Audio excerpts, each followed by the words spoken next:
અમદાવાદમાં મનપાએ વધુ એકવાર બુદ્ધિનું દેવાળું ફૂક્યું છે। 6 વર્ષમાં ટેમ્પરરી લાઇટિંગ પાછળ 18 કરોડ 67 લાખથી વધુનો ખર્ચ કર્યો છે।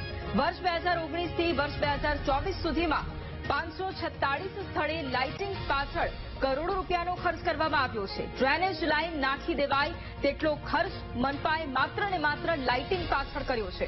પ્રાથમિક કામો કરવામાં તંત્રની આળસ છે, પરંતુ લાઇટિંગ બાબતે તંત્ર એકદમ સજાગ છે। તહેવાર નિમિત્તે બ્રિજ, રોડ અને ઇમારતોને શણગારવામાં આવ્યા તેવું સ્ટેન્ડિંગ કમિટીના ચેરમેનનું કહેવું છે। શહેરીજનોના મનોરંજન માટે તહેવારો પર લાઇટિંગ કરવામાં આવી છે તેવું પણ જણાવ્યું। અને સ્થળોની સંખ્યા 546 થાય છે। છેલ્લા 6 વર્ષમાં આ ત્રણ એજન્સીઓને ટોટલ 18 કરોડ 66 લાખ 11,710 રૂપિયાની રકમ અમદાવાદ મ્યુનિસિપલ કોર્પોરેશન દ્વારા ચૂકવવામાં આવેલ છે।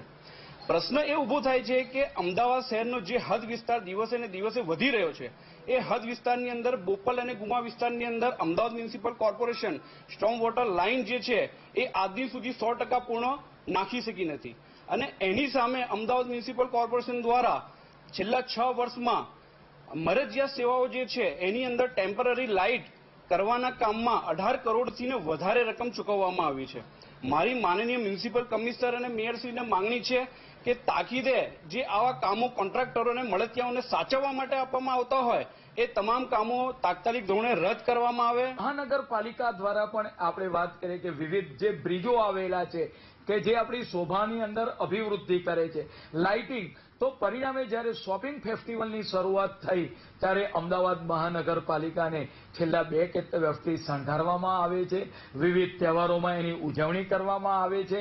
પરિણામે આપણે વાત કરીએ કે રાત્રિના સમયે લોકો આ લાઇટિંગ જોવા માટે નીકળતા હોય છે। તદુપરાંત વેપારીઓની જે આપણે વાત કરીએ કે ખરીદ શક્તિ છે, લોકોની ખરીદ શક્તિની અંદર પણ વધારો થાય છે।